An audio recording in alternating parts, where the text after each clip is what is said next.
Il est 19 heures. J'ouvre donc une nouvelle séance du Conseil municipal. Mesdames et messieurs, bonsoir. Je salue également tous nos concitoyens qui nous suivent en direct, en ligne. Nous avons deux absents ce soir.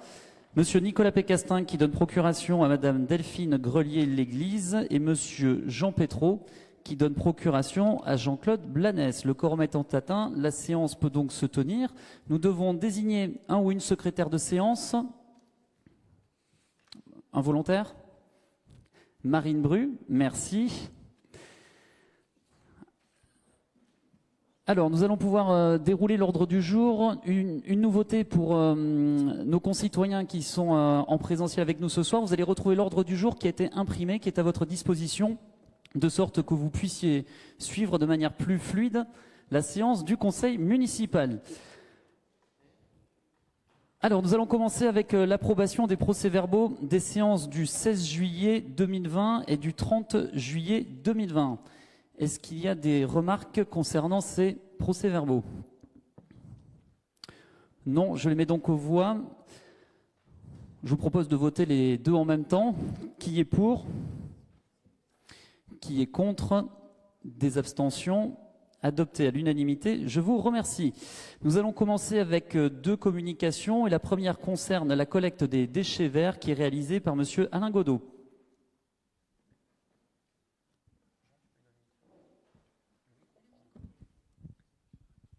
Bonsoir. Donc, conformément aux engagements faits pendant la campagne électorale, la commune de Saint-Paul-les-Dax met en place à partir de fin août un service de ramassage de déchets verts pour les personnes qui en feront la demande. La collecte des déchets verts à domicile est assurée par les services municipaux. Ce service s'adresse aux Saint-Paulois âgés de 70 ans et plus, isolés ou à mobilité réduite, et aux personnes en situation de handicap. Il sera nécessaire de se signaler et de réserver un passage au plus tard la veille de la collecte auprès du secrétariat des services techniques de la ville au 05 58 91 20 50. La relève sera organisée les 2e et 4e mardis de chaque mois. Pour le mois d'août, la première collecte s'est déroulée le mardi 25. Pour le mois de septembre, la relève sera programmée les mardis 8 et 22. Le volume maximal de déchets collectés n'excédera pas 0,5 m3, ce qui correspond à 4 à 5 sacs ouverts de 100 litres maximum, ou des corbeilles, ou des fagots de 1 mètre de long au plus. Les déchets seront déposés sur le trottoir la veille au soir du passage et au plus tard avant 7 heures le matin, le jour de la relève. Cette organisation expérimentale sera évaluée chaque mois et sera réajustée aux besoins. La communication a été diffusée aux administrés via le site internet et la page Facebook de la ville depuis le jeudi 20 août 2020 et via le bulletin municipal distribué ce 27 août 2020. Voilà. Si vous avez des questions éventuellement. Laurent Lafourcade ? Le micro.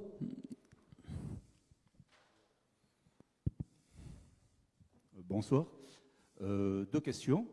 Donc, ce sont les services municipaux qui vont être chargés de faire cette collecte. Je suppose que ce sont les services espaces verts. Donc, je suppose aussi que ça va être une charge supplémentaire pour les services espaces verts. Y a-t-il de l'embauche prévue pour cette mission, premièrement ?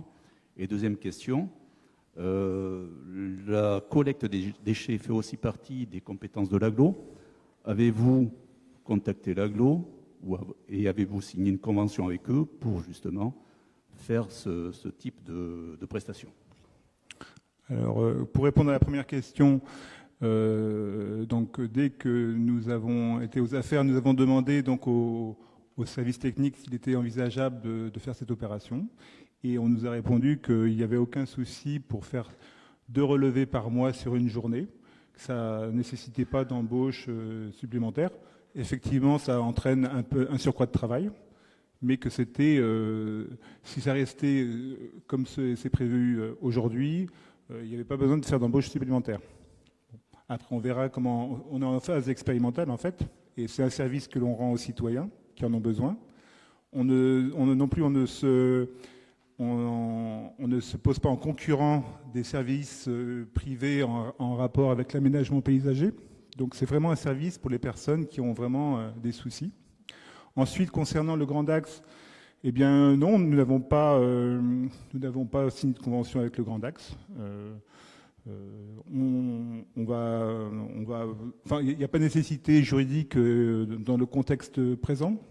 Après, on verra si jamais s'il y avait plus de travail, s'il y avait une forte demande, ben on verra comment on évolue par rapport à ce sujet.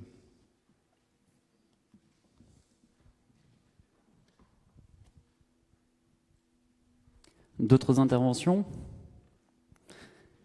Merci Alain Godot. La deuxième communication concerne le sujet de la médiathèque. Comme nous y étions engagés, un état des lieux a été réalisé durant l'été sous la responsabilité de Sébastien Ducasse, adjoint à la culture et au patrimoine, qui vous présente le résultat de cet état des lieux. Merci Monsieur le maire. Donc comme nous y étions engagés pendant la campagne, nous avons pris nos fonctions le 5 juillet, nous nous sommes mis en œuvre pour étudier donc la possibilité de faisabilité de requalification du projet de médiathèque qui était porté par la majorité sortante sur le site de Pierre Benoît. Contrairement aux pratiques en vigueur jusqu'à présent, nous avons souhaité faire le choix de recourir non pas à des services de bureaux d'études, mais de faire appel donc aux compétences des élus et aussi des services qui sont au fait des dossiers et qui les connaissent parfaitement. Depuis cette semaine, nous nous sommes rendus à plusieurs reprises sur le chantier. L'ensemble des élus a pu en effet juger de l'avancée des travaux. Cela nous a donné aussi l'occasion d'échanger avec notamment les architectes, le maître d'œuvre, les entreprises retenues. Nous avons bien sûr pris l'expertise à la fois technique et scientifique de l'ensemble des services concernés, du directeur général des services jusqu'aux services techniques en passant par la culture ou encore bien sûr la bibliothèque. Et donc maintenant, dans la plus grande transparence, nous souhaitons rendre compte donc de cet état des lieux devant l'ensemble bien sûr des élus et non pas limiter cela à une simple commission culture. Donc l'ensemble des élus doit être au courant de cette décision, de cet état des lieux, ainsi que donc les Saint-Paulois qui sont présents ce soir et les Saint-Paulois bien sûr qui nous regardent aujourd'hui sur la page Facebook. Donc cette étude, tout d'abord, n'a fait que renforcer notre idée initiale d'un projet, donc nous le disons, mal pensé, mal plancé, mal réfléchi et mal engagé. Concrètement, l'exemple de ce qu'il ne faut pas faire dans la conception. On va commencer tout d'abord par le mal pensé. Hormis une enquête auprès des seuls lecteurs de la bibliothèque, soit moins de 1000 personnes, et notamment de nombreuses personnes qui n'habitent pas à Saint-Paul, sur leurs habitudes de déplacement et les venues, aussi à la bibliothèque, aucune réunion publique ou consultation globale n'a été menée auprès de l'ensemble de la population afin de définir clairement si elles avaient des besoins en termes de lecture publique. Donc un petit manque, on va dire, en termes de prise d'information auprès de la population dans son ensemble. Jamais l'idée non plus d'une médiathèque d'agglomération ne semble avoir été à l'ordre du jour, alors même que le Grand Axe possède la compétence de construction, d'aménagement et d'entretien d'équipements culturels. À l'image de la médiathèque du Marsan, cette solution aurait pourtant eu l'intérêt de mutualiser donc à la fois les moyens financiers, les moyens humains et proposer donc un service de qualité à l'ensemble de la population du Grand Axe. Au contraire, la ville de Dax et la ville de Saint-Paul, dans la logique d'affrontement de ville-centre qu'on connaît depuis quelques années, a préféré donc partir chacune sur un équipement qui était similaire. Que chacun, je laisserai chacun juge un petit peu de la pertinence de ces équipements. Certains pourront le juger comme complémentaire, d'autres comme concurrents. Et que dire aussi, bien sûr, donc du choix du site. Ce choix du site qui s'est fait, qui s'est fait en fonction de l'opportunité financière du domaine de Pierre Benoît et non pas en fonction des besoins en lecture publique de la population. On va dire quelque chose qui a été conçu à l'envers. Un projet aussi mal placé. Mal placé, le choix a été fait clairement d'éloigner la population donc de la culture, dont acte. Ce projet est en effet situé à près de 2,5 km du centre-ville, donc près de la bibliothèque actuelle et près du centre-ville. Et on peut s'estimer heureux notamment que ce projet de Pierre Benoît n'ait pas été encore plus loin, notamment à la zone industrielle. On serait encore bien plus loin que ces 2,5 km. On peut même citer la DRAC qui, lors des premières prises de contact donc avec la mairie de Saint-Paul, s'est étonnée justement de cet emplacement périphérique. Donc après, la DRAC a souhaité en effet continuer et nous respectons bien sûr le choix de la DRAC. Quitter le centre-ville, c'est aussi tourner le dos à des populations qui sont dans le besoin, en difficulté, dans la précarité, notamment les 368 lecteurs qui sont âgés de plus de 60 ans et qui quand même constituent plus de 16% des lecteurs de la bibliothèque et qui désormais vont se retrouver complètement éloignés de cette bibliothèque, notamment en termes de transport et en termes de services. Quitter le centre-ville, c'est aussi tourner le dos, bien sûr, à un service public de proximité, un service public gratuit, ce qui va complètement à l'encontre aussi des préconisations en la matière en termes de revitalisation des centres-villes.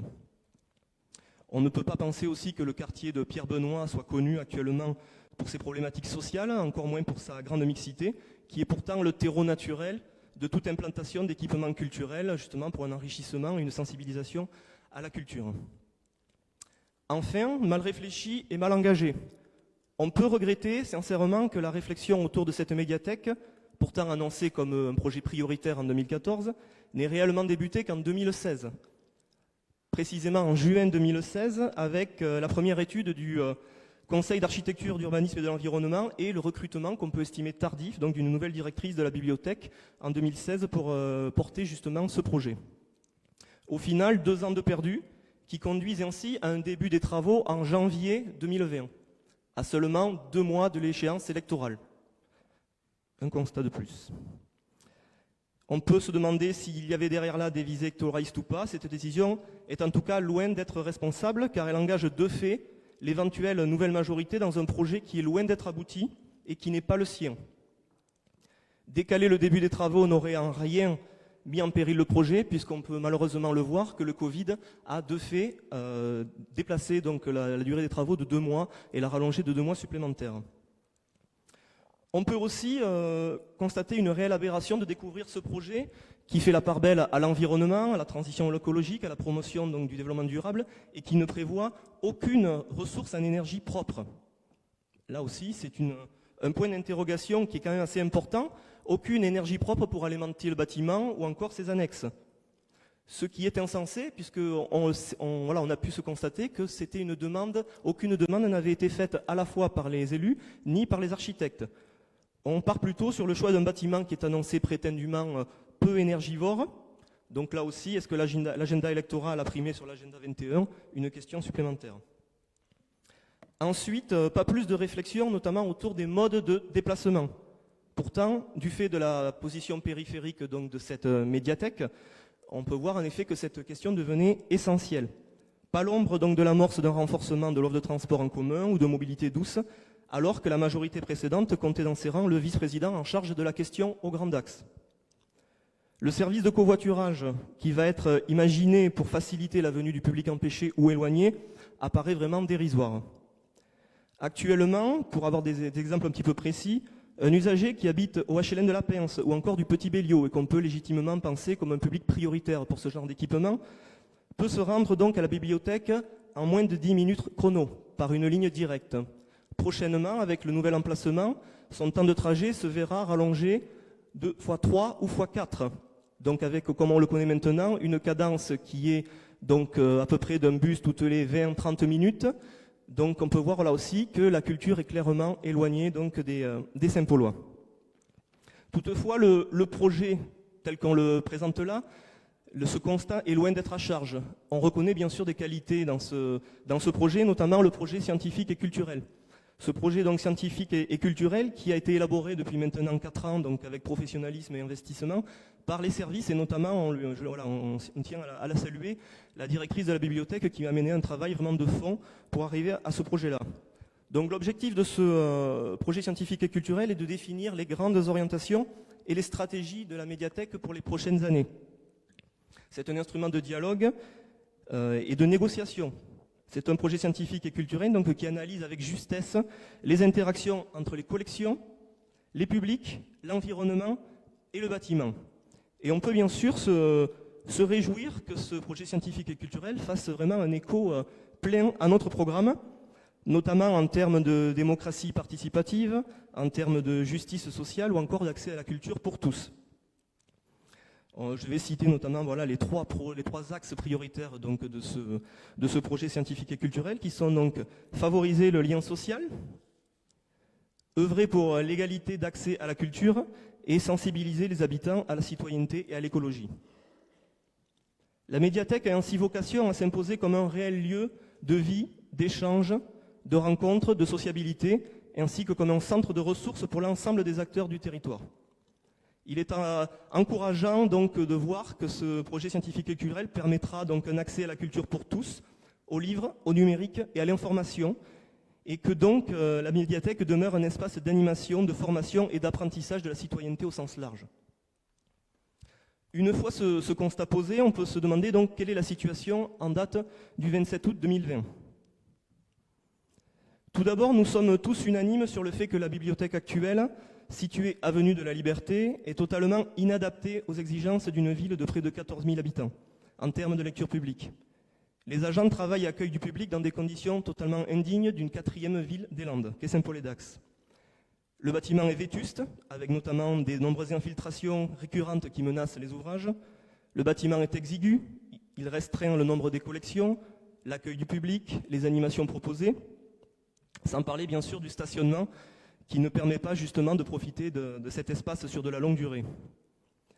Cette bibliothèque est restée dans son jus depuis près de 30 ans et on peut regretter qu'il ait fallu un tel état de dégradation pour arriver justement à une proposition de médiathèque en 2020. Pendant ce temps-là, d'autres villes ont fait le choix d'anticiper ces problèmes, comme Tarnos en 2010, Mont-de-Marsan en 2012 ou encore Aire-sur-l'Adour en 2014, donc il y a maintenant de nombreuses années, qui se sont dotées d'équipements structurants de médiathèques modernes situées en plein cœur de ville. De plus, nous héritons d'un projet, donc, comme je l'ai dit tout à l'heure, qui n'est pas le nôtre et qui est déjà lancé. Plus de 1,8 million d'euros de subventions ont été attribués pour les travaux, les études, le mobilier et l'équipement de la part donc, de la Direction régionale des affaires culturelles, du Conseil régional de Nouvelle-Aquitaine et du Conseil départemental des Landes, dont près de 1,4 million d'euros ont déjà été versés par la DRAC et le Conseil départemental. Concernant les travaux, le bâtiment Gascogne, acheté en 2013 pour 600 000 euros, a été intégralement désossé, la dalle d'extension a été réalisée et couverte donc de sa charpente métallique, et 30% des aménagements de voirie ont déjà été réalisés. Là aussi, sur ce chantier, comme je vous l'ai dit tout à l'heure, nous avons pu le découvrir. C'est vraiment quelque chose que nous avons découvert au mois de juillet. Nous n'avions pas eu la chance ou l'opportunité de découvrir donc ce chantier qui a démarré donc uniquement au mois de janvier. Les élus sortants n'avaient pas non plus été associés donc à la réflexion sur le projet, n'ont pas eu l'occasion non plus donc d'aller visiter ce chantier. Donc c'était une pleine découverte au début du mois de juillet, ce qui explique que nous ayons besoin vraiment de ces 7 semaines pleines pour faire le tour et l'état des lieux donc de ce projet-là. L'état prévisionnel des règlements pour les études, honoraires et travaux au 31 août est donc estimé à plus de 958 000 euros TTC. La livraison donc, de cet équipement est prévue en fin mai 2021 pour une ouverture au public en novembre de la même année. On précise aussi que tout abandon du projet entraînerait le paiement bien sûr de pénalités aux entreprises, puisqu'il faut être précis et clair, pour un montant minimal de près de 42 000 euros TTC supplémentaires. Là aussi c'est une enveloppe basse. Cet état des lieux de l'avancée des travaux et des sommes engagées nous conduit donc inévitablement à faire preuve de responsabilité et d'acter bien sûr la poursuite de ce projet sur le site de Pierre-Benoît. Nous ne pouvons objectivement pas gréver les finances de la commune et nous retrouver avec une friche sur les bras, ni nuire à nos relations avec nos partenaires institutionnels, risquant alors bien sûr sérieusement d'entamer nos relations avec eux pour les prochains projets que nous avons durant ce mandat. C'est donc un choix de raison, mais en toute lucidité, qui nous conduit à ne pas nous satisfaire de ce qui sera livré en l'état.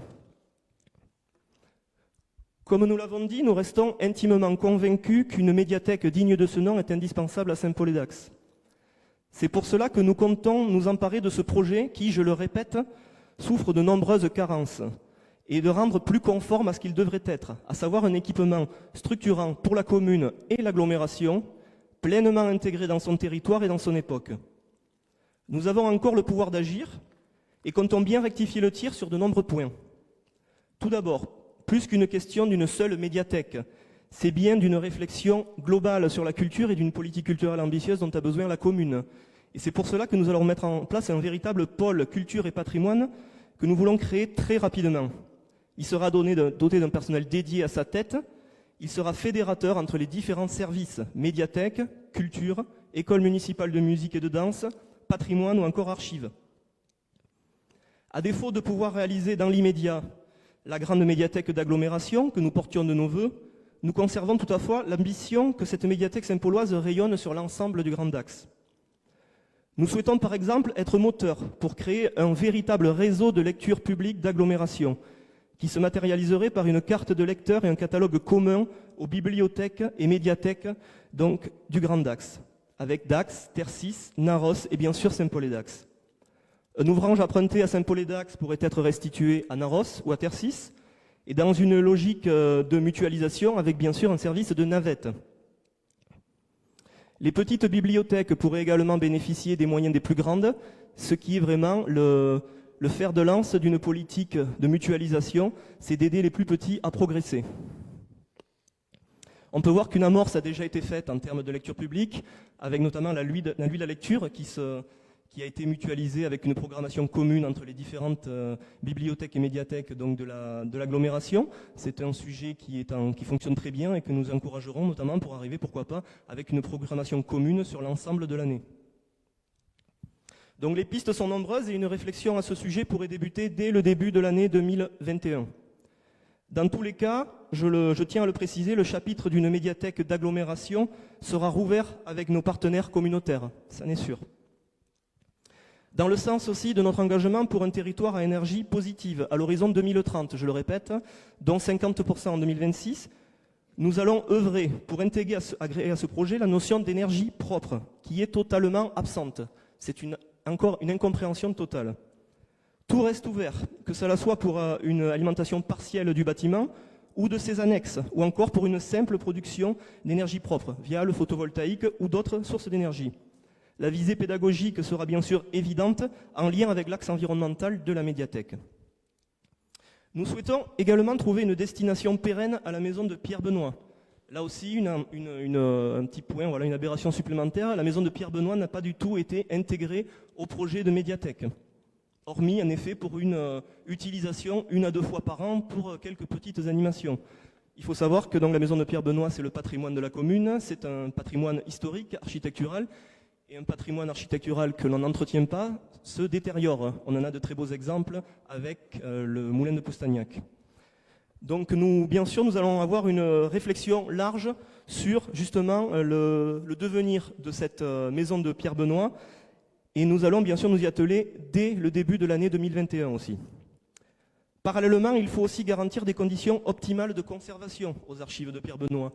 On peut vraiment être heureux que les archives de Pierre Benoît soient dans l'état dans lequel elles sont actuellement, c'est-à-dire dans un état qui est plutôt correct. Quand on voit et quand on met en miroir les conditions dans lesquelles elles ont été conservées, c'est une petite prouesse, même en miracle.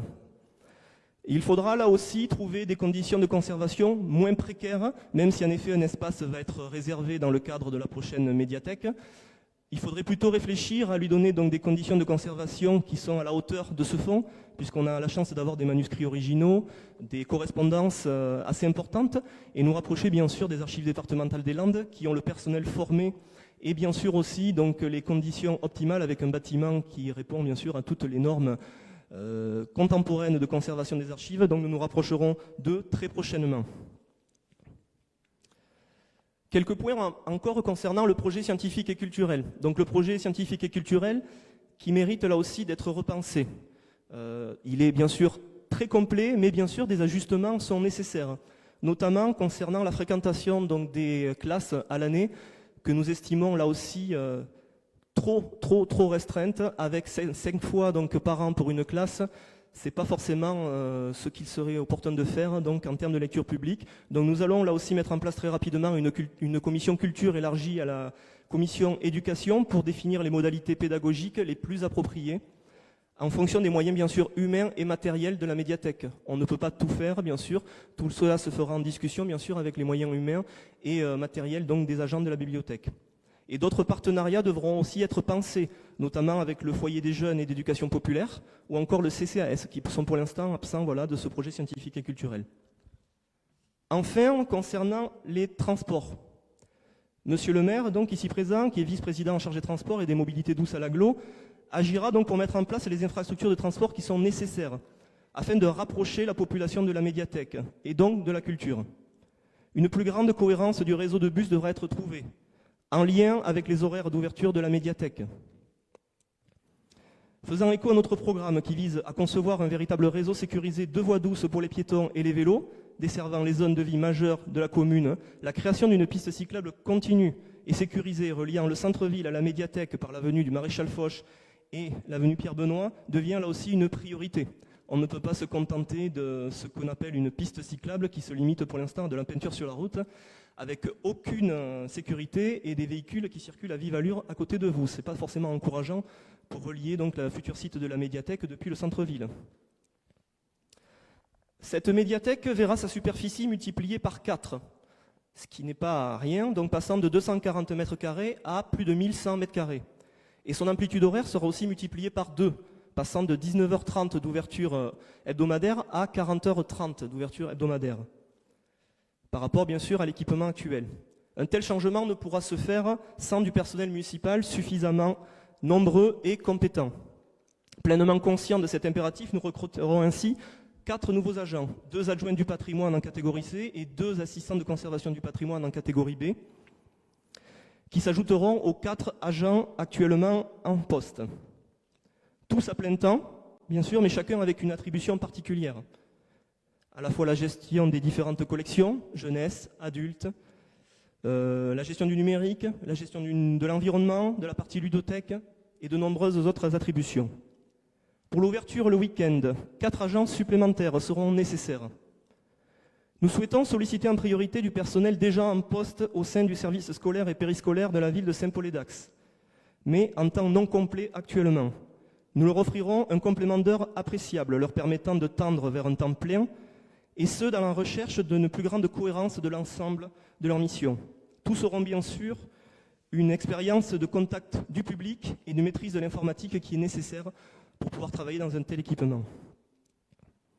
Cette décision va clairement dans le sens de notre volonté affichée de réduire la précarité au sein du personnel communal.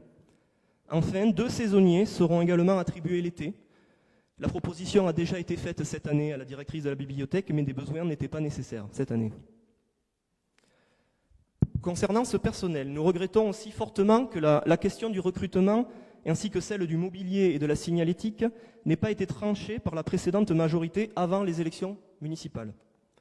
L'argument avancé étant que cela lierait les mains des éventuels nouveaux élus n'a pas été, lui, évoqué au moment de lancer les travaux en janvier, à seulement 2 mois de l'échéance électorale. Au final, bien loin de nous soulager, nous nous retrouvons à devoir nous positionner sur la poursuite d'un projet qui n'est pas le nôtre et que nous ne connaissons pas, puis à valider un recrutement conséquent et engageant pour les finances de la commune, le tout dans un délai plus que resserré d'1 mois et demi. 1 mois et demi. Je ne sais pas si vous imaginez la charge qui est la nôtre. Décider d'un tel équipement et d'un tel recrutement en si peu de temps, ça n'est pas responsable. Tout simplement, si nous ne respectons pas ce délai, vous le savez bien que nous devrons refuser et donc tourner le dos aux importants financements et subventions de la DRAC. Donc le délai qui est le nôtre actuellement est tout simplement lié à ces financements de la DRAC qui permettent justement un financement pour le recrutement du personnel, l'ouverture, donc l'amplitude horaire qui sera plus importante. Il faut savoir que la DRAC finance quand même sur les 5 premières années 80% donc du surplus en personnel et en ouverture donc au public. Ça n'est pas négligeable. Donc pour en arriver là, est-ce que c'est un manque cruel de clairvoyance ? Ou alors une volonté à peine voilée de nous savonner la planche, de nos prédécesseurs, nous laissons chacun se faire son avis. Un tel équipement est une véritable révolution culturelle à Saint-Paul-et-Dax.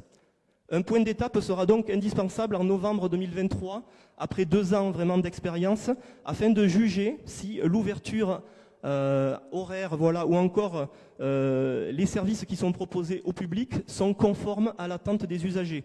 Vraiment, ce point d'étape et ce constat, cet état des lieux au bout de 2 ans sera nécessaire pour rectifier le tir et proposer justement le projet scientifique et culturel le plus adapté aux Saint-Paulois et aux usagers de cette médiathèque.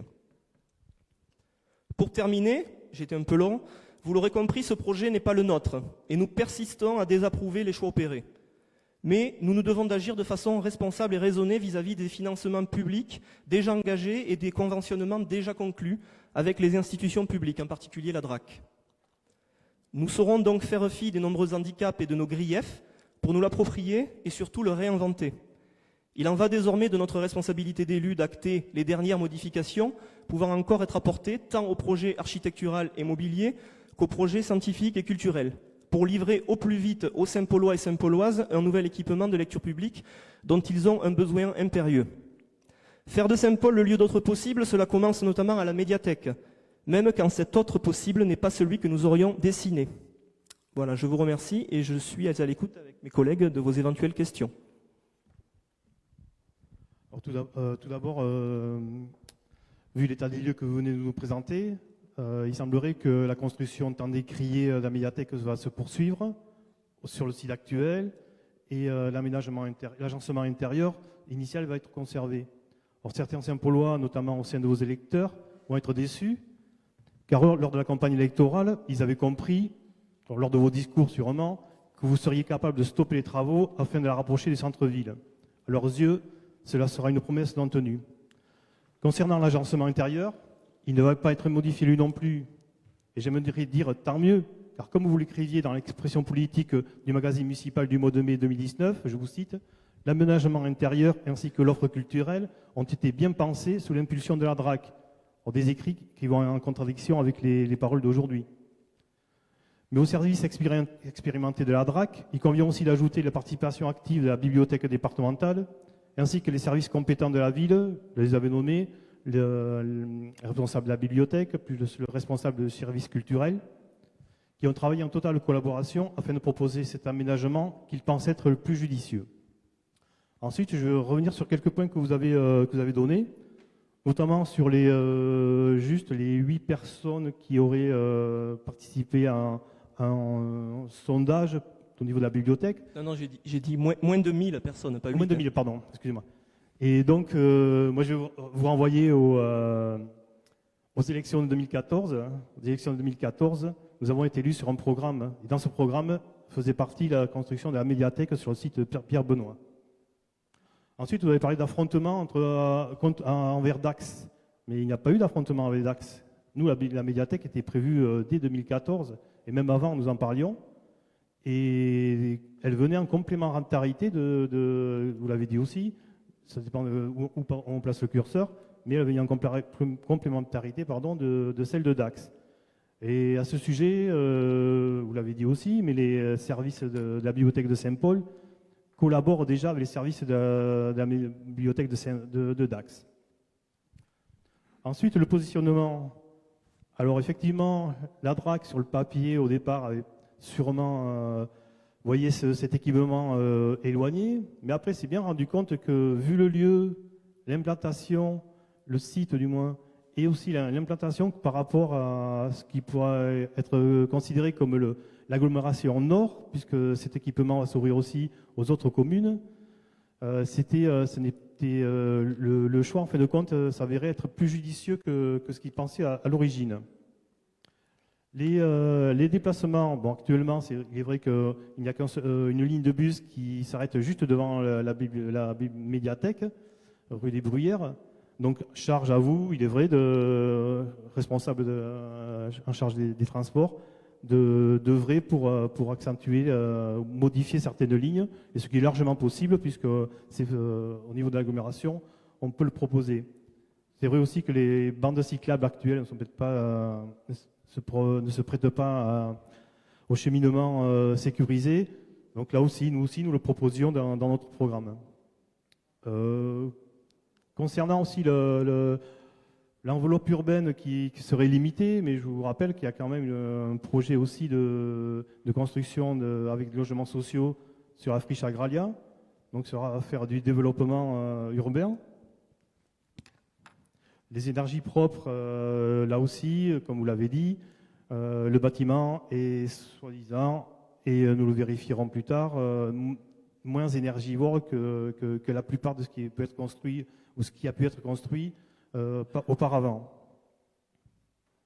La maison Pierre-Benoît, effectivement, nous ne l'avons pas prévue dans le projet initial, mais c'est une chose que nous aurons réalisée aussi plus tard, le projet étant immédiatement la médiathèque avec le rapatriement donc tous les documents de la maison Pierre-Benoît, documents précieux comme on l'avait précisé, mais qui seront stockés, là aussi, vous l'avez dit, dans un local qui va conserver ces documents dans les meilleures conditions.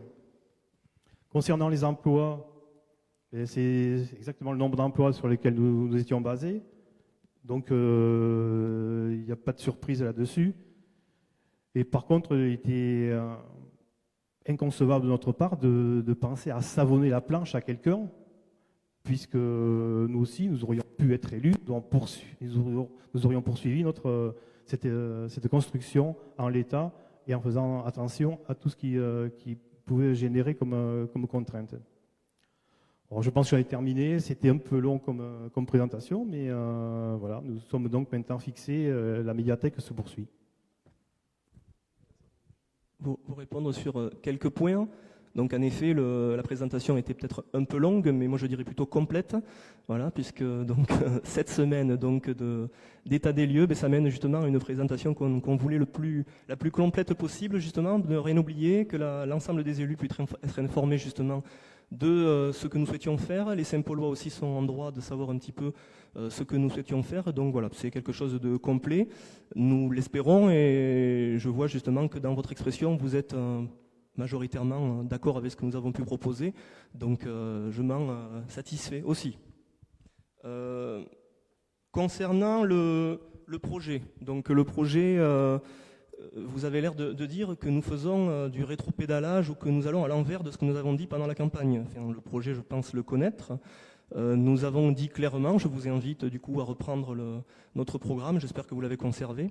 Il est bien dit que nous mettrons, une fois élus, donc en place une étude j'ai repris les termes exacts, une étude de requalification. Donc nous ne sommes jamais engagés à dire nous allons stopper. C'était tout d'abord bien sûr de dire nous faisons un état des lieux, nous faisons une étude et une fois que cette étude est faite, s'il est possible bien sûr de faire machine arrière, nous ferons machine arrière. Concrètement, à l'heure actuelle, il n'est pas possible de faire machine arrière sans compromettre les finances de la commune et peut-être l'avenir financier de la commune. Nous respectons mot à mot ce que nous avons dit durant la campagne et en effet, le projet tel qu'il est pensé actuellement n'était pas le nôtre. Nous avons plutôt des visiers d'agglomération. Alors nous avons vu que peut-être que Dax, là aussi, a fait machine arrière sur le projet de bibliothèque. Le projet à Saint-Paul est très avancé, même s'il a commencé, les travaux ont commencé uniquement au mois de janvier. Donc il faut être responsable et nous respectons mot à mot ce que nous avons pu dire pendant la campagne. Concernant le fonctionnement d'agglo, tout à fait, je suis tout à fait d'accord avec vous pour dire que des réflexions ont déjà eu lieu en termes d'agglomération, notamment entre les services, puisque 2 réunions ont eu lieu, notamment une en 2018, juste entre la directrice de la bibliothèque de Dax et une autre entre la directrice de la bibliothèque de Saint-Paul et Dax, pour justement évoquer donc le fonctionnement sur un fonctionnement d'agglomération. Une autre réunion a eu lieu donc en 2019 où Valériane Alexandre, déléguée à la culture de Dax, était présente, plus l'ensemble des directrices des bibliothèques donc de l'agglo, et l'ENA pour représenter la ville de Saint-Paul-et-Dax. Donc là aussi, une autre étape a été faite. Depuis cette étape de 2019, il n'y a pas eu de nouvelles rencontres. Donc bien sûr que nous allons faire tout en sorte pour remettre à l'ordre du jour justement cette réflexion d'agglomération, puisque nous ne pouvons pas en effet concrètement penser à un équipement d'agglomération, mais nous pouvons toujours penser à un système de lecture publique d'agglomération, donc c'est quelque chose vers lequel il faut tendre. Et vous disiez voilà aussi que vous aviez été élu donc en 2014 sur un programme, bien sûr, bravo à vous, la parole aux urnes. Donc voilà, par contre, une élection n'est pas un blanc-seing et ça n'exclut pas le dialogue justement et de se rapprocher de la population justement pour voir quels sont leurs besoins. Ça peut être fait avant, ça peut être fait aussi après justement pour essayer de répondre au mieux à la population en termes de lecture et en termes d'équipement. Donc voilà un petit peu ce que je pouvais vous dire. Si vous avez d'autres questions. Alors, juste une petite précision, je n'ai jamais dit que vous aviez écrit, que vous stopperiez. C'est ce qu'ont compris certains de Saint-Paulois. Hein. Voilà. Parce que nous étions persuadés que le projet ne pourrait pas s'arrêter. Les interprétations, vous savez, ça reste le libre arbitre de chacun. Tout à fait. Voilà. Bonsoir à tout le monde. Je voudrais juste rebondir par rapport à cette petite contradiction sur l'arrêt du projet. Je me souviens que nous sommes allés dernièrement, tous les élus, sur le site de la médiathèque, faire un petit peu le tour, voir l'avancée des travaux, et avoir discuté avec un des agents de service, qui donc disait effectivement les travaux, il n'est pas question qu'ils s'arrêtent. Et je me souviens bien que quand je vous en ai parlé, vous m'avez interpellé en me disant que l'agent était bien fort de pouvoir dire ça, alors qu'il n'en était pas question pour l'instant et que peut-être les travaux s'arrêteraient. Et vous avez fait convoquer cet agent. Donc il faudrait faire attention quand même. Ça, c'était la première contradiction. La deuxième, c'est que tout à l'heure, dans votre deuxième intervention, vous avez dit que vous connaissiez bien le projet. Or, au tout début de votre déclaration, vous venez de dire qu'au mois de juillet, vous ne le connaissiez pas, vous deviez vous l'approprier. Ça, c'était la deuxième contradiction. Et enfin, pour synthétiser, moi, je me réjouis de voir que dans votre déclaration, 90% des remarques sont d'ordre politique. C'est des débats d'idées, mais que sur le fond, la destination du projet, le projet culturel, la destination des bâtiments, le côté technique et architectural n'est pas remis en cause. Et moi, je me réjouis de savoir que ce projet va continuer par rapport à ça. Et que tout le reste, ce n'est que de la forme. De la forme. Alors pour les 3 points, donc en effet, donc je vois très bien à quel moment vous faites référence concernant ce repas de. Il faut être transparent auprès des Saint-Paulois. Ce repas de chantier qui a eu lieu donc à la médiathèque, où en effet un agent en charge du suivi des travaux de la médiathèque s'est engagé personnellement et uniquement auprès de vous, non pas auprès de moi, concernant cette poursuite du chantier. Ça n'était qu'une initiative personnelle, comme il me l'a bien précisé. Et en effet, il était important de préciser à cet agent que la majorité en place avait une ligne de conduite qui est en effet de faire un état des lieux, avec un état des lieux qui serait rendu public à la fin du mois d'août, et que l'engagement pris par cet agent ne pouvait le concerner uniquement à lui et n'engageait en aucun cas la majorité. Donc voilà, là aussi, chacun a sa libre expression, sa liberté de parole. Et plus qu'une convocation en bonne et due forme, c'était juste en effet un rappel de ce qu'était la position de la majorité.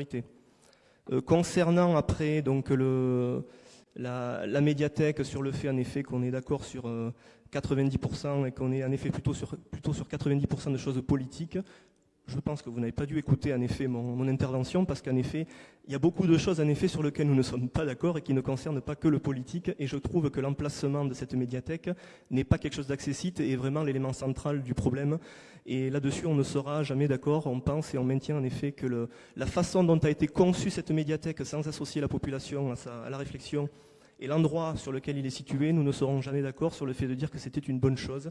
Et en effet, on peut par contre mettre au crédit des services, puisque c'est eux qui ont porté ce projet scientifique et culturel. Je pense qu'il en relève en effet des services de la réalisation de ce projet. On peut en effet leur tirer un chapeau, puisque c'est un projet scientifique et culturel qui est très abouti. Et on peut notamment mettre en avant la direction de la bibliothèque, qui n'en est pas la première création de médiathèque, et qui connaît très bien son métier, et qui est justement à livrer un projet pour cette médiathèque qui est très satisfaisant, en effet, même si quelques ajustements devront être apportés. Si vous permettrez, je voudrais faire un petit rajout, non pas tant sur le fond, mais sur la forme. Enfin, en parlant un peu sur le fond, alors moi, nous sommes absolument ravis que vous continuiez, comme on l'a dit, et que vous repreniez ce dossier, et que vous allez mener à bien la médiathèque. Sauf que pendant toute la campagne électorale, je pense que vous avez donné de la poudre perlimpinpin à vos électeurs.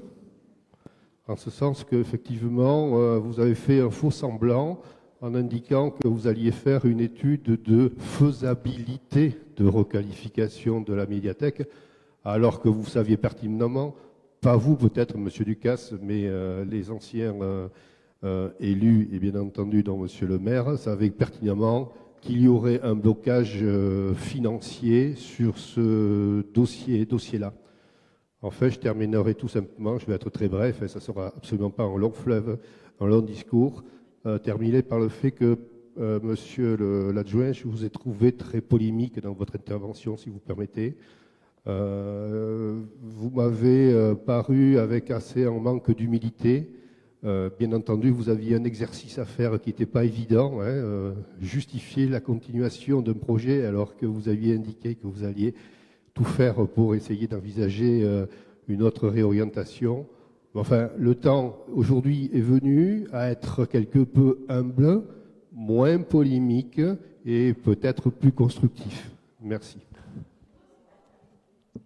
Juste pour, après je laisserai peut-être la parole, mais juste pour terminer, voilà, en effet pour dire que l'essence même de cette communication, je pense, on pourra le relire ensemble, vous verrez qu'il y a quand même autant de propositions que de constats, donc je pense que ça aussi il faut quand même le mettre à notre crédit, c'est que c'est un état des lieux qui se veut objectif et qui propose beaucoup de choses, qui n'est pas juste dans la critique, première chose. Et deuxième chose, après là aussi, je vous laisserai responsable de vos propos concernant les interprétations de Pierre, Paul, Jacques, Monique, Martine. Là aussi, je n'ai pas l'habitude de parler à la place des Saint-Paulois, donc si vous me dites que certains ont pu comprendre blanc alors qu'il fallait comprendre noir, je vous laisse là aussi responsable de vos propos. Je vais apporter quelques compléments. Tout d'abord, merci Dominique Romain pour vos précieux conseils. Si vous aviez appliqué la médiathèque, nous n'en serions pas dans cette situation-là aujourd'hui. Le deuxième point, une précision. Au titre de responsable de l'administration municipale, je ne peux pas accepter qu'on parle d'agents dans le cadre du conseil municipal, d'autant plus lorsque les informations sont fausses. Et je ne dis pas que je les ai à disposition puisqu'il s'agit d'éléments RH, mais j'ai tous les éléments qui justifient le contraire. Je pense que vous êtes mal renseigné ou vous souhaitez polémiquer. Concernant tout d'abord, je remercie Sébastien Ducasse et les services de la ville pour le diagnostic qui a été mené. Ce sont des dizaines d'heures d'audition, de groupes de travail, de reconstitution du projet médiathèque. Et quand j'entends, il n'y a pas de surprise, mais si, il y a plein de surprises pour les gens qui n'ont pas baigné dans ce projet. Et nous nous interrogeons, mais l'une des premières surprises, c'est de découvrir en fait que tout le monde s'interroge. L'Agglo s'interroge sur ce projet. Le département s'interroge sur ce projet. La DRAC s'est interrogée profondément sur ce projet. Donc oui, il y a beaucoup de surprises. Il y a beaucoup de surprises lorsqu'on découvre que les travaux démarrent 2 mois avant un premier tour d'élection municipale. Alors j'entends bien l'argument qui consiste à dire les gens ont voté en 2014 pour une médiathèque. Mais ils auraient aimé la voir avant fin 2020. Ça interroge quand même quand ça commence 2 mois avant un premier tour, surtout lorsque l'on sait que c'est un projet clivant dans le cadre d'une campagne électorale. Et puis, effectivement, c'est surprenant de voir que c'est un peu, comme diraient les jeunes, à l'arrache.com. On commence les travaux, on y va, le sujet RH n'est pas traité, l'intérieur, le sujet n'a pas été lancé et tout va être obligé maintenant d'être traité dans l'urgence. Donc le pressentiment, effectivement, est confirmé. La question des Saint-Paulois vont être déçus. J'étais très surpris de voir votre attitude pendant la présentation de monsieur l'adjoint. On voyait beaucoup de sourires, voire des rires. Enfin, nous, ce soir, ça nous fait tout sauf rire. Quand on met 3 millions d'euros en jeu comme ceci, pour le constat qui est le suivant, avec ses points forts, avec ses points faibles, je trouve qu'il y a beaucoup plus de points faibles que de points forts dans ce sujet, et je ne suis pas le seul. Alors effectivement, peut-être que les Saint-Paulois vont être déçus. Mais qu'est-ce qui a vraiment fait que l'on a tranché dans le cadre de cette décision? Si je fais de manière très simple, pour que l'ensemble des Saint-Paulois comprennent, je fais de manière très simple vis-à-vis du budget, des subventions, ce serait trop compliqué à expliquer. Mais le choix, c'est est-ce qu'il faut avoir dépensé 1,3 million d'euros pour avoir un bâtiment qui n'est pas fini et une friche au milieu de Pierre-Benoît? Ou est-ce qu'il faut dépenser 200 000 euros de plus, un équivalent 1,5 million, pour avoir un bâtiment qui est fini? Alors les Saint-Paulois, je crois qu'eux-mêmes auraient fait le choix de manière très simple entre cette option 2, option 1 et option 2, vu l'état d'avancement à début juillet. Donc effectivement, c'est une décision contrainte. Cette médiathèque ne pourra pas rester en l'état, ne serait-ce que pour la manière dont elle est desservie, ne serait-ce que pour des raisons de transition écologique, ne serait-ce que pour des modes de fonctionnement. On aurait pu détailler davantage, hein. On est extrêmement surpris de certains modes de fonctionnement qui sont prévus. Donc effectivement, le projet architectural, structurel ira jusqu'au bout. Sur le fond, il y aura énormément d'éléments à repenser.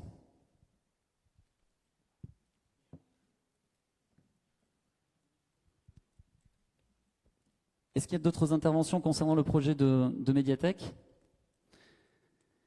Merci pour cet état des lieux très complet.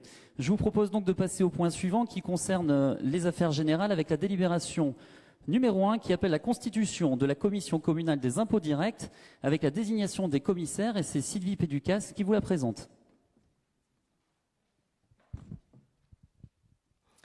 Oui, bonsoir. Donc pour ce point de constitution de commission communale des impôts directs.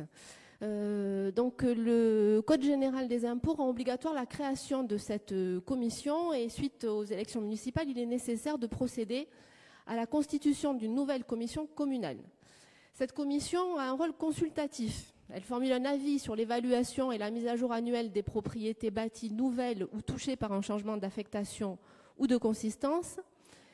Elle formule un avis sur le classement des parcelles affectées par un changement. Elle dresse avec le représentant de l'administration la liste des locaux de référence pour les locaux d'habitation. Elle participe à la détermination des tarifs d'évaluation des propriétés non bâties.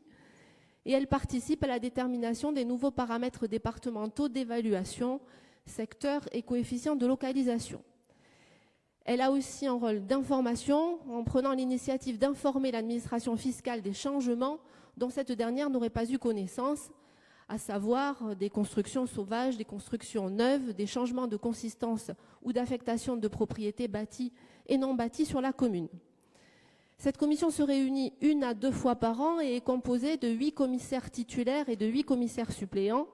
Elle est présidée par le maire ou par l'adjoint délégué. Ces commissaires titulaires et commissaires suppléants ne sont pas des élus, ils doivent remplir les conditions suivantes: être de nationalité française ou ressortissant d'un État membre de l'Union européenne, être âgé de 18 ans révolus, jouir de leurs droits civils, être inscrit au rôle des impositions directes locales dans la commune, être familiarisé avec les circonstances locales et posséder des connaissances suffisantes sur la commune pour l'exécution des travaux confiés à la commission. La durée du mandat des membres de la commission est identique à celle du mandat du conseil municipal qui doit proposer une liste des contribuables en nombre double, à savoir 16 commissaires titulaires et 16 commissaires suppléants, qui sera ensuite transmise à monsieur le directeur des services fiscaux, qui choisira 8 commissaires titulaires et 8 commissaires suppléants parmi la liste fournie pour constituer la commission communale des impôts directs. La désignation des commissaires et leurs suppléants est effectuée de manière que les personnes respectivement imposées à la taxe foncière, à la taxe d'habitation et à la cotisation foncière des entreprises, ce qui est une nouveauté pour ce mandat, soient équitablement représentées. Nous avons fait appel aux différentes représentativités de la municipalité pour proposer un certain nombre de membres participant à cette commission des impôts directs titulaires. L'un de vos groupes a contribué, l'autre n'a pas souhaité proposer de nom.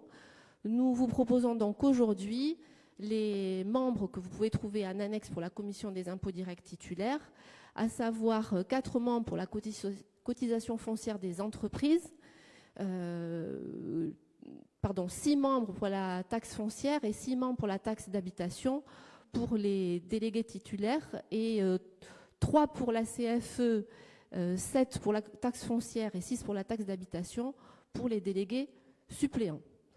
Je peux porter lecture de tous les noms si vous le souhaitez. Je ne suis pas sûre que ce soit indispensable. Je pense que tout le monde a les documents en annexe.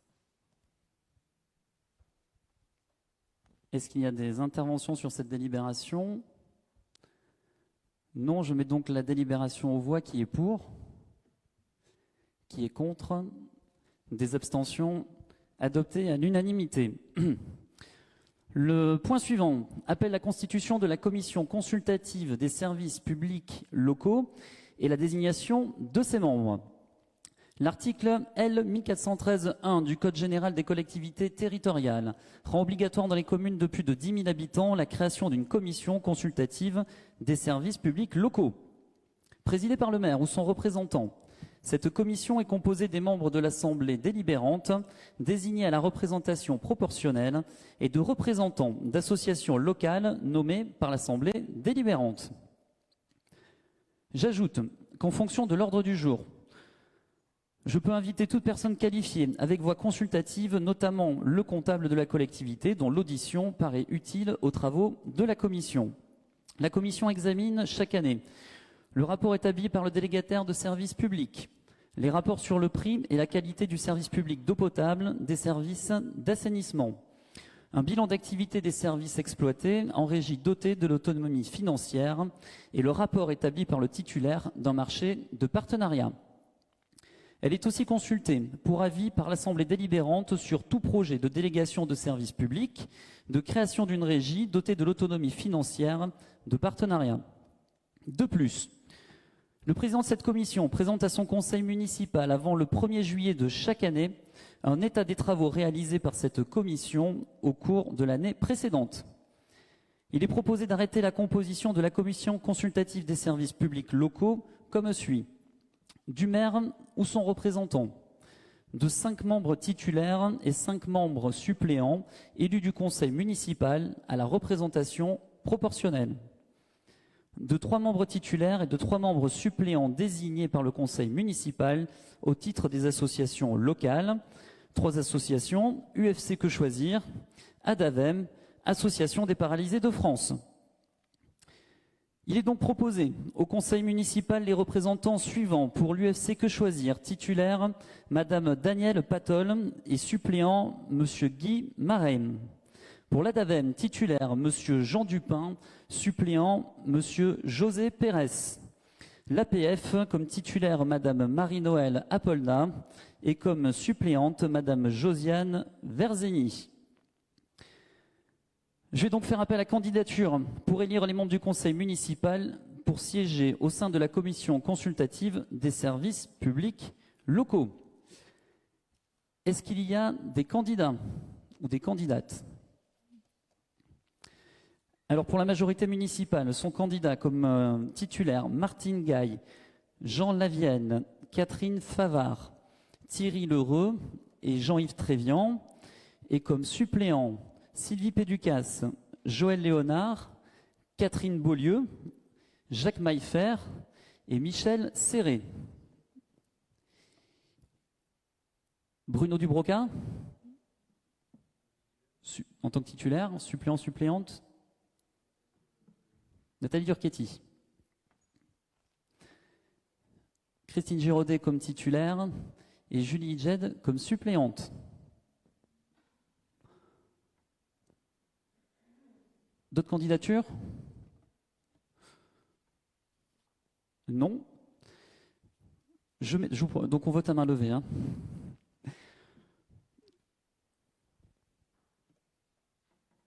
Donc qui est pour la liste de la majorité municipale? 24 voix. Pour la candidature de Bruno Dubroca et Nathalie Durchetti, 5 voix. Et pour la candidature de Christine Giraudet et de Julie Idjed, 4 voix avec la procuration de Jean Pétraud. La répartition des sièges est donc la suivante. Pour la liste, pour le groupe majorité municipale, 4 sièges. Et pour le groupe L'Avenir Ensemble, 1 siège. Sont donc désignés comme titulaires, élus comme titulaires Martine Gaille, Jean Lavienne, Catherine Favard, Thierry Lheureux et Bruno Dubroca. Et comme suppléants Jean-Yves Trévian, Sylvie Péducasse, Joël Léonard, Catherine Beaulieu et Nathalie Durchetti. Je vous remercie. La délibération suivante appelle également des désignations concernant les représentants de la commune au sein de la CLECT, à savoir la commission locale d'évaluation des charges transférées à la communauté d'agglomération du Grand Dax. L'article 1609 nonissé 4 du Code général des impôts dispose qu'il est créé entre l'établissement public de coopération intercommunale soumis aux dispositions fiscales du présent article et les communes membres une commission locale chargée d'évaluer les transferts de charges. Cette commission est créée par l'organe délibérant de l'établissement public qui en détermine la composition à la majorité des 2/3. Elle est composée de membres des conseils municipaux des communes concernées et chaque conseil municipal dispose d'au moins un représentant. Par délibération du conseil communautaire en date du 17 juillet 2020, ce dernier a décidé des modalités de désignation des membres de la CLECT et notamment que les communes membres disposeraient du même nombre de sièges au sein de la CLECT qu'elles en ont au sein du conseil communautaire et qu'il appartient à chacune de délibérer pour désigner ses représentants. Le conseil municipal doit donc désigner 11 membres pour siéger à la CLECT. L'élection des membres de la CLECT se déroule à scrutin secret, sauf si l'Assemblée délibérante décide à l'unanimité de ne pas y procéder. Est-ce qu'il y a une objection sur le point de procéder à main levée? Non, pas d'objection à l'unanimité, je vous remercie. Ce que l'on vous propose, comme il y a 11 sièges, c'est d'opérer la même répartition proportionnelle qu'à l'agglomération, à savoir que le groupe majorité prenne 8 sièges, 2 sièges pour le groupe L'Avenir Ensemble et 1 siège pour le groupe Unis pour Agir. Est-ce que cela vous convient ou appelle des interventions? Comme ça, chacun sera représenté au sein de la CLECT. Ça vous convient? Très bien.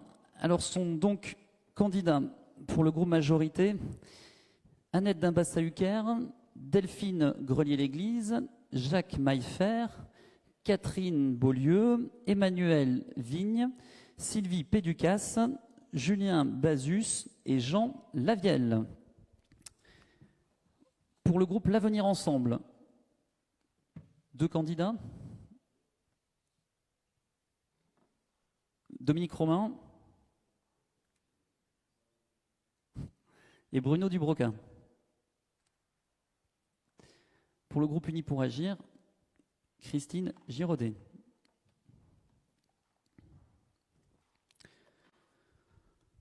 Pas d'autres remarques? Je mets donc les candidatures aux voix. Qui est pour? Qui est contre? Pas d'abstention. Adopté à l'unanimité. Je vous remercie. La délibération numéro 4, c'est un retour d'une délibération que l'on a vue au mois de juillet qui concerne la fixation du montant des indemnités de fonction du maire, des adjoints et des conseillers municipaux délégués. Alors, je nous rappelle que lors de la séance du 30 juillet 2020, nous avons déjà délibéré sur le versement des indemnités de fonction allouées aux maires, adjoints et conseillers municipaux délégués. Dans un souci de clarté, Madame la préfète des Landes, par courrier en date du 17 août 2020, conseille de traduire la décision relative aux indemnités de fonction d'une part et la décision relative à leur majoration d'autre part, dont 2 votes séparés. Le reste de la délibération est exactement la même que lors du 30 juillet 2020. C'est pourquoi j'invite le conseil municipal à délibérer sur 3 points. Le premier, c'est le retrait de la délibération numéro 2020-07-41 du 30 juillet 2020 qui correspond aux éléments que l'on a votés au mois de juillet. Le deuxième point concerne donc le versement des indemnités de fonction allouées aux maires, adjoints et conseillers municipaux délégués. Le montant des indemnités pour l'exercice effectif des fonctions de maire, d'adjoint et de conseiller municipal délégué dans la limite de l'enveloppe budgétaire constituée par le montant des indemnités maximales susceptibles d'être allouées aux titulaires de mandats locaux au taux suivant: le maire 59,08% de l'indice brut terminal de la fonction publique, du 1er au 9e adjoint 22,89% de l'indice brut terminal de la fonction publique, un conseiller municipal délégué en charge de l'urbanisme, eau et énergie à 22,89% de l'indice brut terminal de la fonction publique, et enfin 2 conseillers municipaux délégués, 11,84% de l'indice brut terminal de la fonction publique. L'indemnité du maire et l'indemnité des adjoints seront versées à compter de la date de leur élection et celle des conseillers délégués à compter de la date du caractère exécutoire de l'arrêté leur déléguant leurs fonctions. Enfin, le 3e point, donc l'objet d'un 3e vote sur la même délibération, la majoration station de tourisme des indemnités de fonction du maire et des adjoints. Les indemnités déterminées ci-dessus, excepté pour les conseillers municipaux délégués, seront majorées dans le respect du taux maximum prévu par les articles L2123-22 et R2123-23 du Code général des collectivités territoriales, 10% pour le maire et les adjoints. Notre conseil municipal est donc saisi pour délibérer. Est-ce qu'il y a des interventions concernant cette délibération? Catherine Lagrasse? Oui. Alors, en écho à nos déclarations sur le précédent conseil, sur cette précédente délibération, et pour rester cohérent, le groupe L'Avenir Ensemble s'abstiendra. Merci pour cette précision. Donc nous allons donc voter, à moins qu'il y ait d'autres interventions, nous allons donc voter 3 fois sur cette même délibération, en commençant par le retrait de la délibération numéro 2020-07-41 du 30 juillet 2020. Qui est pour? Qui est contre? Des abstentions? 9 abstentions. Sur le point numéro 2, concernant le versement des indemnités de fonction, qui est pour? Qui est contre? Des abstentions? 9 abstentions. Enfin, pour la majoration station de tourisme, qui est pour? Qui est contre? Des abstentions? 9 abstentions. La délibération numéro 5 appelle le projet de création d'un espace sport orientation sur la commune et c'est monsieur Joël Léonard qui nous la présente.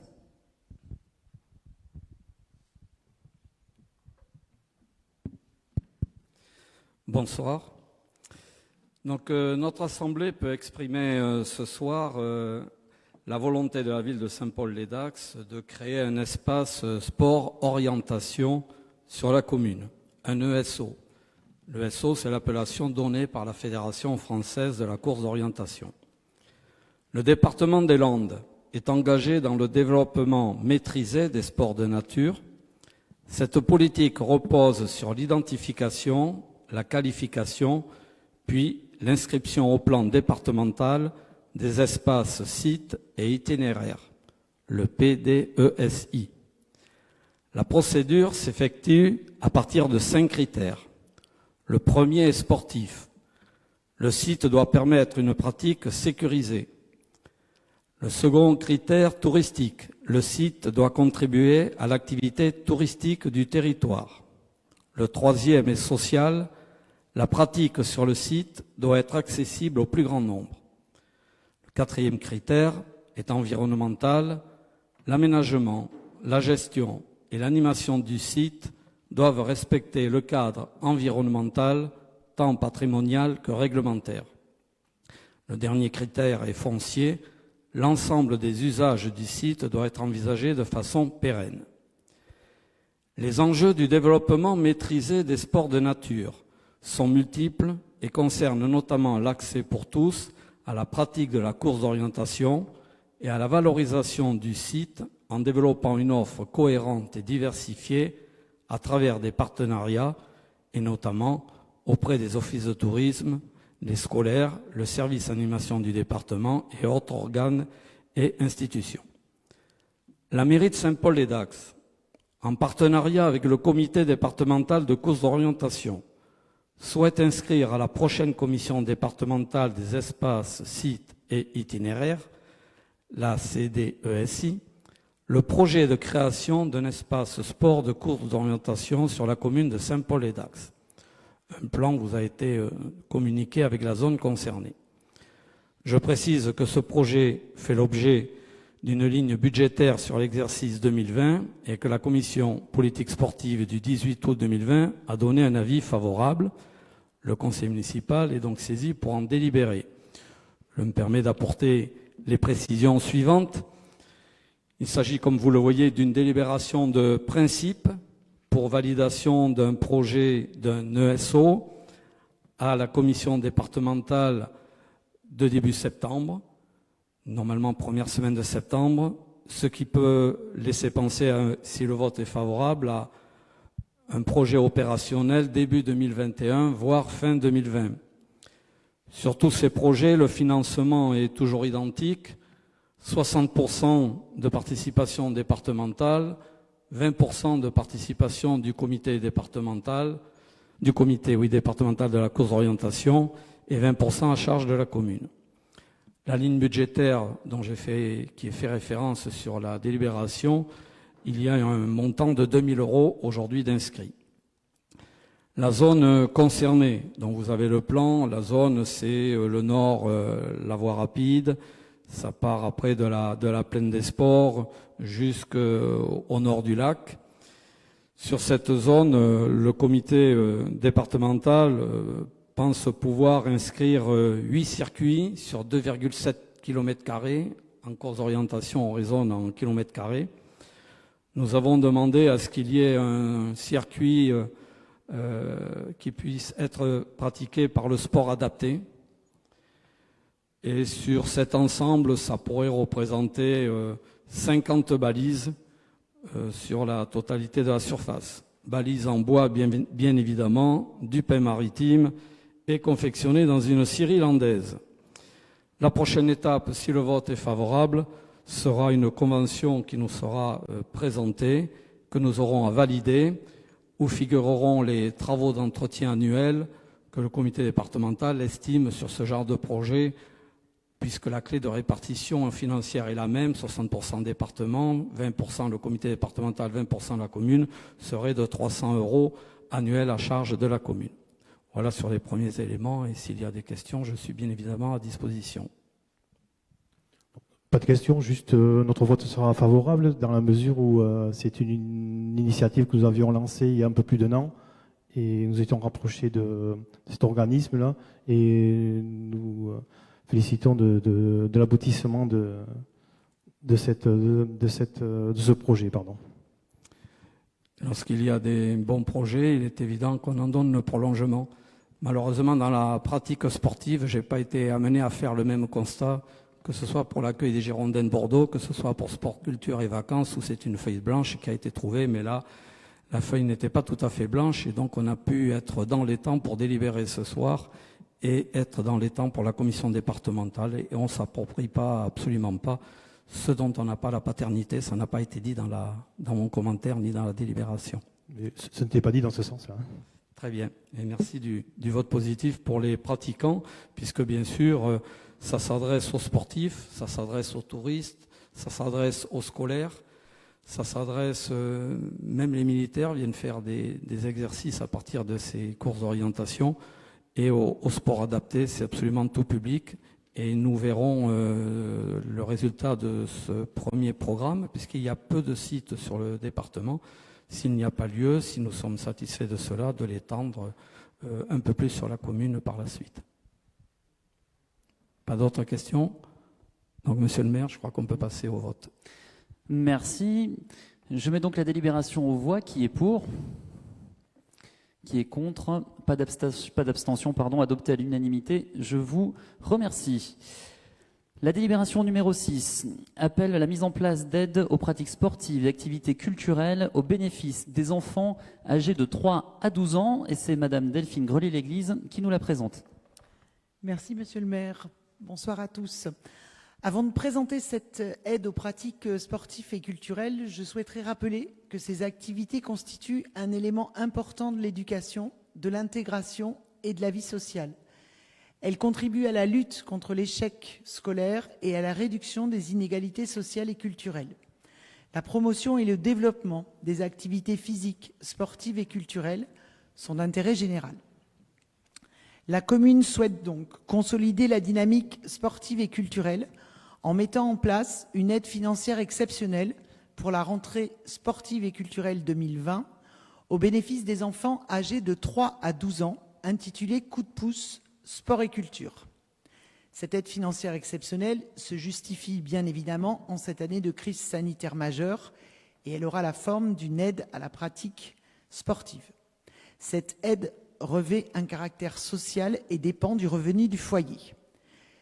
Les modalités d'obtention de cette aide sont les suivantes. Pour les critères d'attribution, l'enfant de 3 à 12 ans doit donc résider à Saint-Paul-les-Dax, être inscrit dans une école primaire saint-paudoise, c'est-à-dire une école maternelle ou une école élémentaire.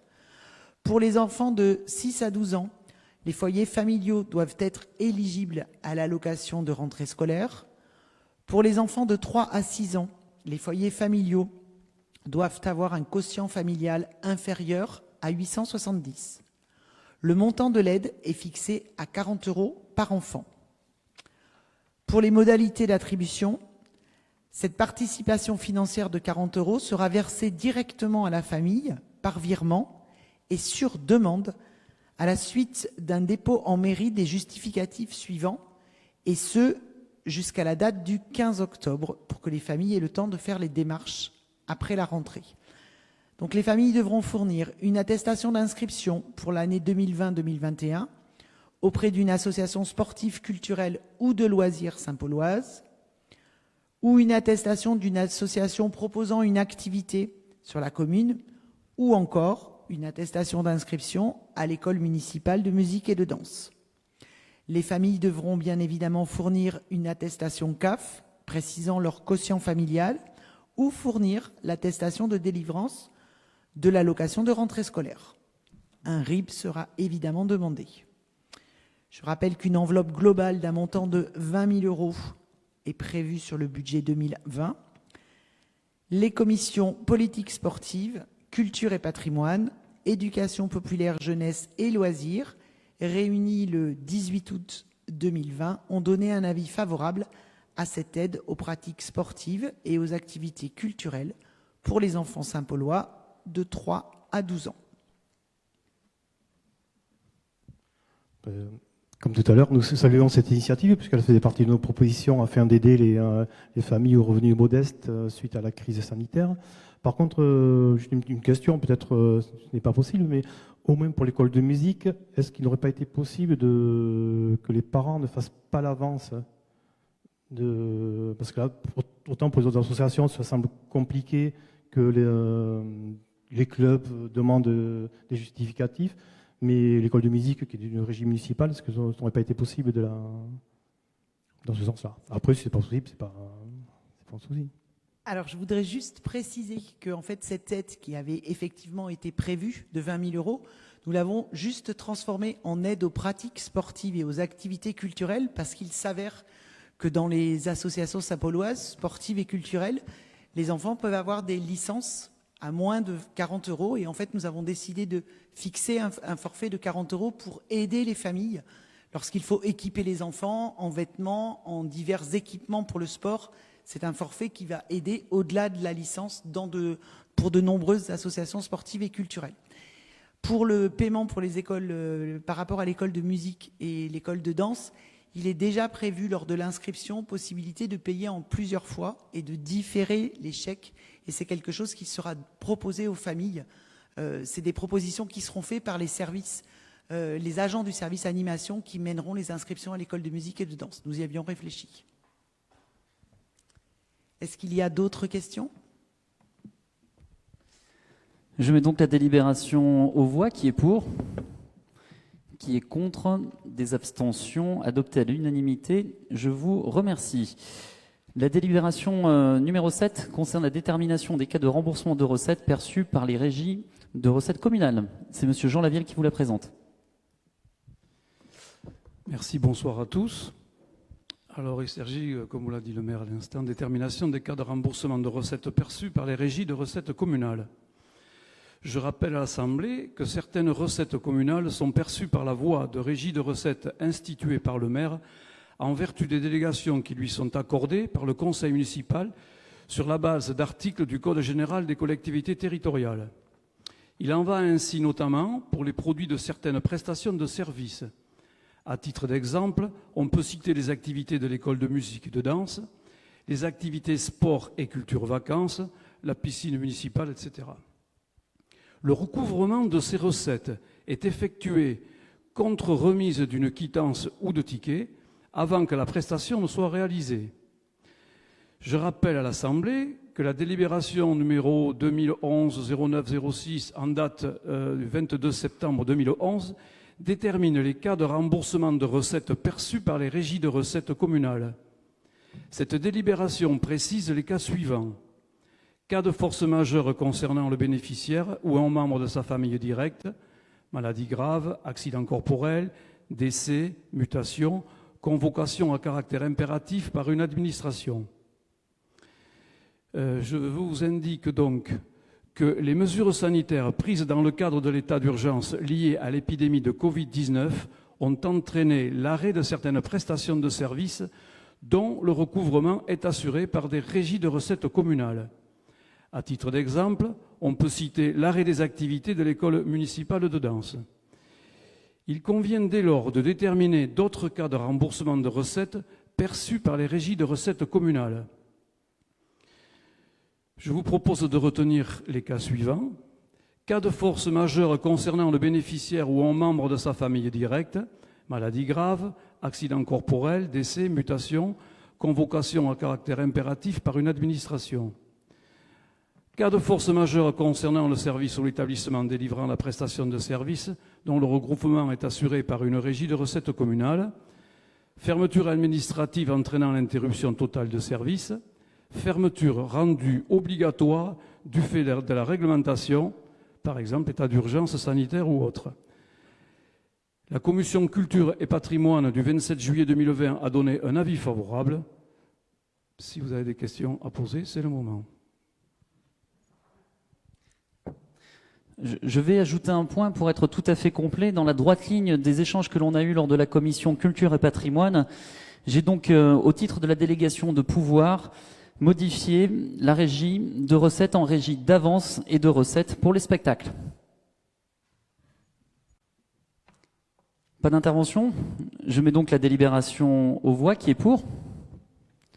Qui est contre? Pas d'abstention, adopté à l'unanimité.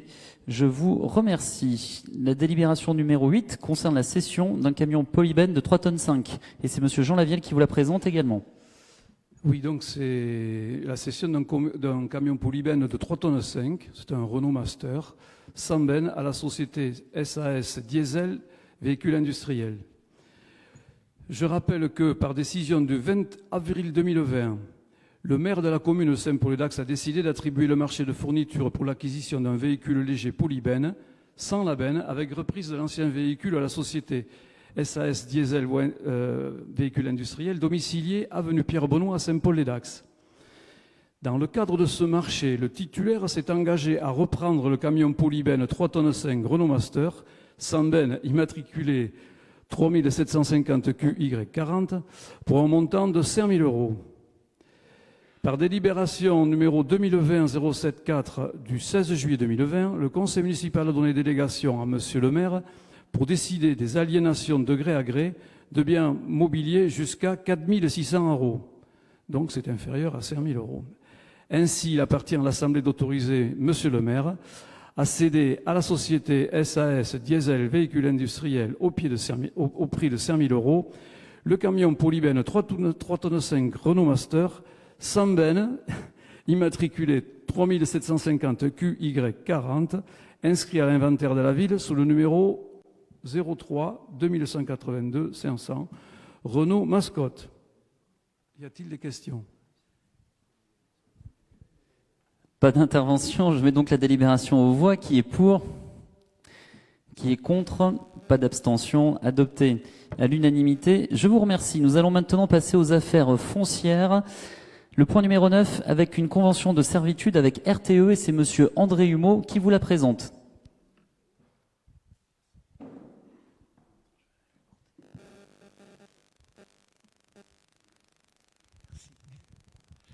Bonsoir à tous. Donc il s'agit d'établir la convention de servitude avec le RTE concernant des travaux de liaison souterraine à 63 000 votes devant raccorder au poste existant de Dax le futur poste Enedis du BASCA. RTE doit procéder à la pose de conduites électriques souterraines. La conduite projetée impactera la parcelle communale cadastrale section AD 124, propriété de la commune de Saint-Paul-les-Dax. À ce titre, RTE sollicite la signature d'une convention l'autorisant à établir ces installations à demeure. Le projet de convention et le plan des travaux ont été présentés à la commission travaux, urbanisme, eau et énergie du 30 juillet 2020 qui a émis un avis favorable. Je propose donc à l'Assemblée de conclure une convention de servitude avec RTE et d'autoriser monsieur le maire à signer la dite convention ainsi que toutes les pièces y rattachant. Y a-t-il des questions? C'est bien. Pas d'intervention. Je mets donc la délibération aux voix. Qui est pour? Qui est contre? Pas d'abstention. Adopté à l'unanimité. Je vous remercie. Le point 10, cette fois-ci une convention de servitude avec Enedis. Et c'est monsieur André Humeau toujours qui vous la présente. Donc il s'agit d'une convention de servitude avec Enedis, toujours dans le cadre de l'amélioration de la qualité de desserte et d'alimentation du réseau électrique de distribution publique et particulièrement dans le cadre de travaux d'amélioration et de mise en sécurité du réseau haute tension Enedis doit procéder à la pose d'une conduite électrique souterraine. La conduite projetée impactera la parcelle communale cadastrée section B218, propriété de la commune de Saint-Paul-les-Dax. À ce titre, Enedis sollicite la signature d'une convention l'autorisant à établir ces installations à demeure. Le projet de convention et le plan des travaux ont été présentés à la commission Travaux, Urbanisme, Eau et Énergie le 30 juillet 2020 et qui a émis un avis favorable. Je propose donc à l'Assemblée de conclure une convention de servitude avec Enedis et d'autoriser Monsieur le maire à signer la dite convention ainsi que toutes les pièces y rattachant. Y a-t-il des questions? Merci. Pas d'intervention. Je mets donc la délibération Merci. aux voix. Qui est pour? Qui est contre? Pas d'abstention. Adopté à l'unanimité. Je vous remercie. Le point numéro 11 appelle l'acquisition terrain à la SARL Iparla. Il s'agit d'une petite place située en centre-ville. Et c'est toujours M. André Humeau qui vous la présente. Voilà, donc il s'agit de l'acquisition d'un terrain de la SARL Iparla. Dans le cadre de projet de la ZAC du centre, l'aménagement d'un espace public est programmé à l'angle de l'avenue de la Résistance et de la rue de l'Abbé Borde. Afin de réaliser ce projet d'aménagement, le propriétaire actuel, la SARL Iparla, a donné son accord pour céder à l'euro symbolique l'emprise de sa propriété correspondant à l'emplacement réservé pour l'équipement public numéro 9 au plan local d'urbanisme et maintenu du plan local d'urbanisme intercommunal sous le numéro 3. Il est donc proposé d'acquérir à la SARL Iparla la parcelle encadastrée section AB 901 d'une superficie de 198 m² à l'euro symbolique. La commission Travaux, Urbanisme, Eau et Énergie, en date du 30 juillet 2020, a donné son avis favorable. Y a-t-il des questions? Merci. Je mets donc la délibération aux voix. Qui est pour? Qui est contre? Pas d'abstention. Je vous remercie. Adopté à l'unanimité. Le point numéro 12 concerne le lotissement du Barado et la vente d'un terrain suite et fin. C'est toujours M. André Humeau qui vous la présente. Voilà, donc il s'agit de vente d'un terrain à M. Boileau et Mme Dubois dans le lotissement du Barado. En fait, c'est une régularisation d'un processus lancé au 26 septembre 2019. Le conseil municipal a décidé de procéder au déclassement du domaine public au domaine privé communal d'une partie de l'emprise de la rue Martin Luther King et d'une partie de l'avenue Salvador Allende. Ce déclassement doit permettre de vendre à des riverains des bandes de terrain jouxtant les propriétés afin de régulariser une occupation consentie sans droit réel. Le service du domaine a estimé le prix de vente des terrains à 5,70 € le mètre carré. Il est donc proposé de vendre à M. Sébastien Boileau et Mme Lydie Dubois, propriétaires de la parcelle cadastrée BH 839 située 22 rue Martin Luther King, la parcelle encadastrée section BH 1776 d'une superficie de 97 m² au prix de 5,70 € le mètre carré. La commission Travaux, Urbanisme, Eau, Énergie en date du 30 juillet 2020 a donné un avis favorable. Y a-t-il des questions? Merci. Pas d'intervention. Je mets donc la délibération aux voix. Qui est pour? Qui est contre? Pas d'abstention. Adopté à l'unanimité. Je vous remercie. Enfin, le point 13 concerne la délégation de pouvoir. Vous retrouvez notamment la modification de la régie. Est-ce qu'il y a des questions par rapport à ces éléments-là? Non, très bien. Je vous remercie. L'ordre du jour étant épuisé, je lève la séance. Merci à tous.